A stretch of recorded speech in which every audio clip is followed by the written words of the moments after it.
Hey guys, welcome back for another video. Today we are giving my sprinkler system a massive upgrade with this Ultra unit from Imolaza. This is their top of the line unit for when you need to do anything. This does it all. We're gonna unbox it real quick, go through its features, take it out in the garage where I have my current system, which is just a basic 20-year-old Rainbird, nothing special.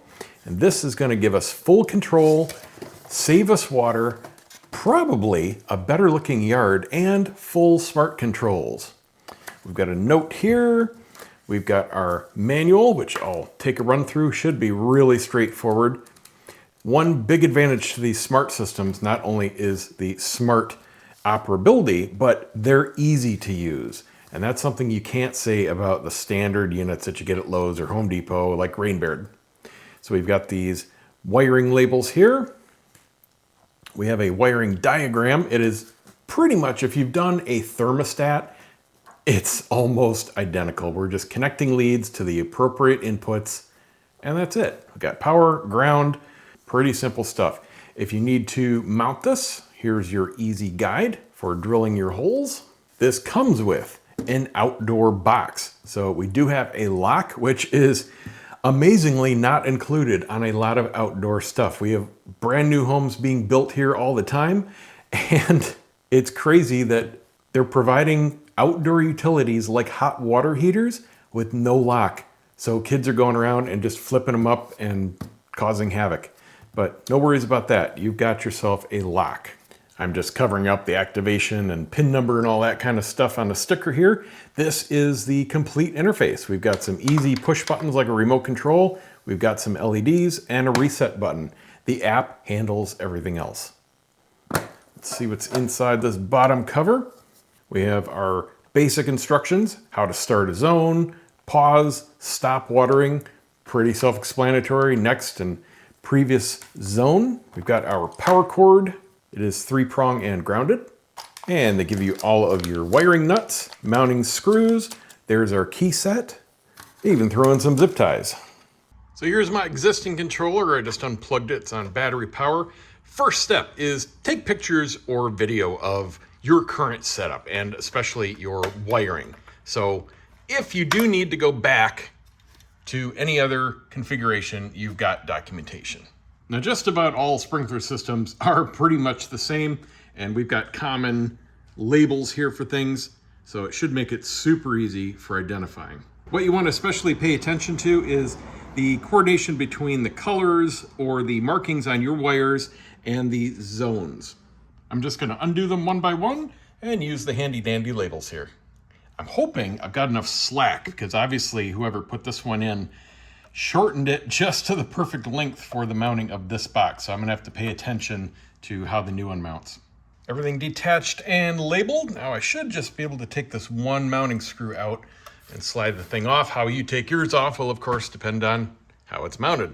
Now, unfortunately for me, my wires are so short and snipped close to the wall that I'm gonna have to make up a bunch of pigtails, because even punching out one of the back holes, there isn't enough slack for me to connect into the new terminals. It'd be cool if the company gave you a whole bunch of pigtails for just such a thing. I can't imagine this is gonna be too unusual of a situation where you just don't have the room. But that's my next step. So now I've got to see if I've got wire or if I need to go to the store. Another little tip for the company, you need to include the location of your punch out on this card. I need to mount this, so this goes directly over my wires, so I can just mount this nice and even on the wall, not have stuff coming up from the bottom for no reason. But now I've got to figure out exactly where that spacing is myself. Somewhere around here. And got that marked. Now I'll drill some holes and sink some new inserts for the new screws. I'm just doing the 2 center here. They've also got corner ones on the bottom if you want those. So I had plenty of supplies, making up a bunch of these little extension pigtails, and that will do the job nicely. Now I've got the provided power cord fed in through the pre-punched hole here. It fits the sheath perfectly. I just put a zip tie around the end here. This is gonna act as a strain relief on the inside of the cover just in case this gets yanked. It won't be yanking on the connections. Just like that.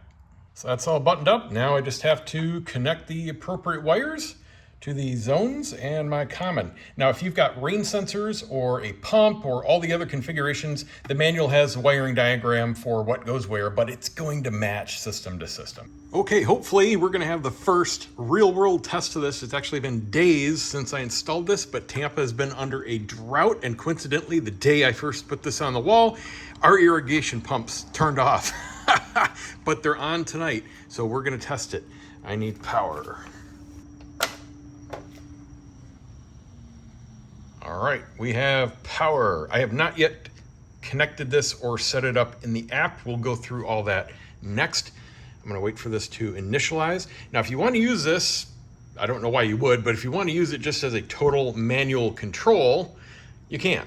You've got your next and previous zones, your start, stop, and pause. Or start, pause, and stop. You get the idea. And then it shows you what zone is currently on.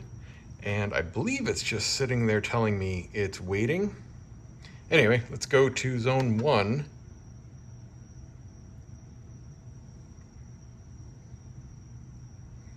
And start. Oh, I hear it. I hear it.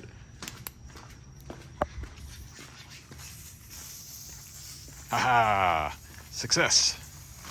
We have water. All right. Check the other zones. Okay, all 7 of my zones are functioning. So now we're done with this box and we can button it up.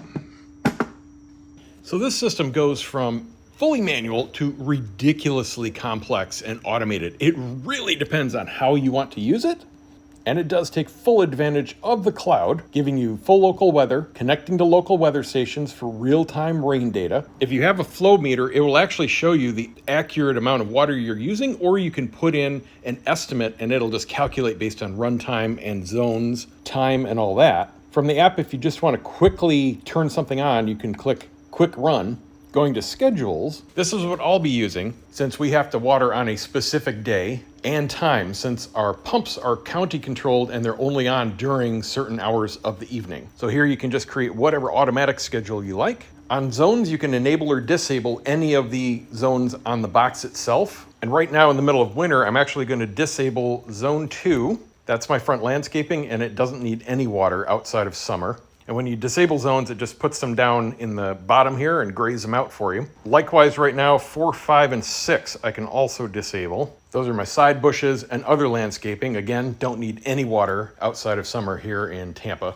And for right now, that just leaves me the front 2 zones and my back. And you can rename them. You notice zone 1, I renamed to front. I'm gonna click on zone 3 here. Now, besides renaming, you can also take an actual photo of the zone and add whatever notes you like. And you see the valve monitoring toggle here. If you actually have valves, you can turn that on. Our master valve is always on. We have a flat fee for the reclaimed water, so we don't use individual metering. So I'm just turning that off. And you can also do a quick run from a specific zone right here with the quick run option. And if you want a total walkthrough of everything, you can just use the setup zones button down in the lower left, and it'll walk you through setting up zones and naming everything and where everything is in case you're not sure.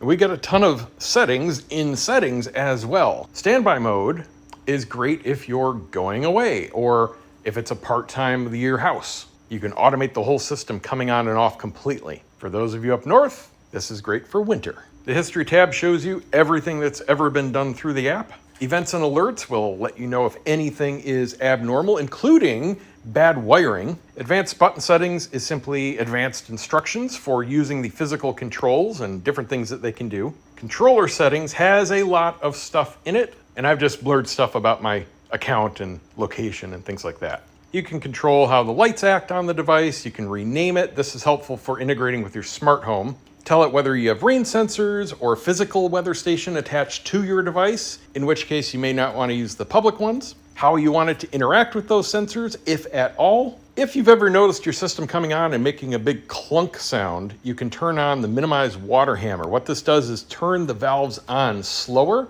so that the water shock is mitigated through the system. Not an issue for us. Our reclaimed water is completely separate from the house. And if you need to share control with anyone else, you can go to device access management and do it from there. If you have kids or anyone you don't want messing things up, you can also lock it. and like the buttons on the box. You can even get so detailed that you can tell it what kind of soil you have, what kind of grass you have, what kind of saturation you're looking for, and it can use that with all the flow data and give you personalized results for every single zone. Pretty cool. And all of that is handled in the scheduling section. It can even automatically overwater for new grass installs. So there's my winter schedule. My day is Tuesday. I've got it set to automatically skip if it's been raining, if it's almost freezing, or if it's too windy. And for the time, you can set a specific time. You can set it to start or end by a specific time. That's really handy for me because our pumps typically run out of water by 5 a.m. So I set it to end by 4:30 and it'll handle the start time automatically. Now, unfortunately, there's nothing in the paperwork about connecting to your smart home, but there is a skill, at least for Alexa. So now we should be able to give voice commands. Alexa, ask Imolaza to turn on zone 1 for 5 minutes. Imolaza, go to water zone 1. Aha, very cool. So now you can integrate sprinklers with routines or voice commands or whatever else you want to do in your smart home. And of course, back on the panel, anything going on is always shown real time here. So if you give a voice command, you don't have to give a voice command to stop it. You can just press the button. So there you go. If you're looking for a top of the line, very easy to install and flexible smart sprinkler system that can save you a lot of hassle, check it out. Imolaza Ultra. See you next time, guys.